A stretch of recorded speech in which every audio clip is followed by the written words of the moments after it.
महाराज रामकृष्ण हरी. नमस्कार रामकृष्ण हरी. महाराज, सध्या बिबट्यांचा प्रश्न खूप मोठा आहे. आपल्या जुन्नर तालुक्यात असेल किंवा आंबेगाव, शिरूर, प्रत्येक ठिकाणी बिबट्यांमुळे ना शेतकरी वर्गांना खूप त्रास होतोय.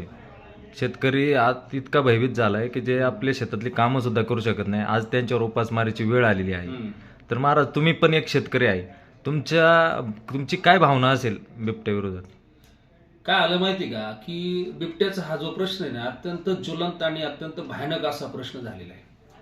पण याच्यामध्ये काय होतं, ज्यावेळेस एखादी घटना घडून जाते त्यावेळेस ते लोक येतात, लोकप्रतिनिधी येतात आणि त्याचा तो विषय तेवढ्या पुरतं 4-5 दिवस चालतो.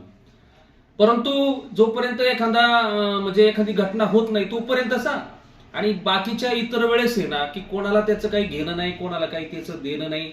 आज शेतीमध्ये काम करण्यासाठी माणसं मिळत नाही. आज जर आपण पाणी भरायला जर गेलो तिथं तर मनामध्ये भीती वाटते की आता नेमकी कुठून एखादा बिबट्या येतो का काय. आज शेतकरी जो आहे ना तो आपला स्वतःचा जीव असा मुठीत घेऊन जीवन जगत आहे. लहान पोर आहे, लहान पोरांवरती लक्ष द्यावं लागतं. बाकीच्या काही ज्या गोष्टी आहेत तुम्हाला सांगतो इतक्या भयान म्हणजे काय कुठं बोलावं आणि काय व्यथा मांडावी. आणि प्रशासन आणि लोकप्रतिनिधी फक्त तेवढ्यापुरते तेवढे येतात, सांत्वन करतात, भांडवल करतात आणि निघून जातात. फार भयानक प्रश्न आहे बिबट्याचा. आज तुम्हाला सांगतो तो एकटा आहे. उद्या जर त्याची लोकसंख्या वाढली तर 4-5 बिबटे जर एकत्र आले तर एखाद्या माणसाला ते अटॅक करू शकतात, त्याला घेऊ शकतात. आज आपल्या तालुक्यामध्ये सर्वसाधारणपणे 2000च्या आसपास बिबटे आहेत. येणाऱ्या पुढच्या कालखंडामध्ये 1-2 वर्षामध्ये ते डबल होतील. जर ते 4 आणि 5 हजार जर बिबटे झाले तर तुम्ही त्यांना पकडणार कसे? त्यांना तुम्ही कशा पद्धतीने हे करणारे, हा विषय हाताळणारे? शेवटी माणसांचे, गरिबांचे प्राण चाललेले याच्यामध्ये. आता आपल्याकडे रेस्क्यू सेंटर आहे माणिकडोला, 4.05 हेक्टरमध्ये ते आहे. तर त्याच्यामध्ये 50ची कॅपॅसिटी आहे, तिथं 70 बिबटे आहेत. त्याच्यानंतर आता त्याच्या शेजारी दुसरं होतं 12.69 हेक्टरमध्ये.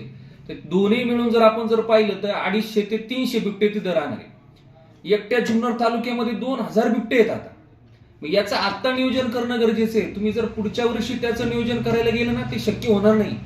गरीब लोकांचे प्राण जातील आणि हे पुढारी, नेते मंडळी, लोकप्रतिनिधी यांना कसल्याही प्रकारचं घेणं नाही. कारण हे स्वतः काचेमध्ये राहतात. याच्यात जाणार गरीब, जाणार शेतकरी, जाणार लहान लहान पोरं जाणार. आज शेतकऱ्यांचं नुकसान होत आहे. आज जर आपल्या घराला कंपाऊंड करायचं म्हणलं तर 1.5-1.5 लाख रुपये खर्च येतो. आणि नाहक शेतकऱ्यांवरती तुम्ही सांगितलं मुलांची शाळेची वेळ बदलली. म्हणजे सगळं काय तुम्हाला सांगतो ते यांनी बदलायचं, आपण बदलायचं. पण हे प्रशासकीय अधिकारी असतील किंवा नेते मंडळी असतील यांच्या काय उपाययोजना याच्यासाठी नाही. माणूस गेला त्याला 25 लाख रुपये द्या. त्यांना माहिती 25 लाख रुपये दिल्यानंतर हे लोक शांत. म्हणजे माणसाची किंमत 25 लाख रुपये होऊ शकते का? तुम्ही सांगा. पत्रकार, तुम्ही आता पाहिली ती घटना पारगावची, अक्षरशः तुम्हाला सांगतो पत्रकार ते व्हिडिओ काढत असताना त्यांच्या डोळ्यात पाणी आलं. पण हे गेंड्याच्या कातडीचे असलेले तुम्हाला सांगतो हे लोकप्रतिनिधी, हे नेते मंडळी यांच्या मात्र डोळ्यामध्ये पाणी येईना, पत्रकारांच्या डोळ्यात पाणी आले.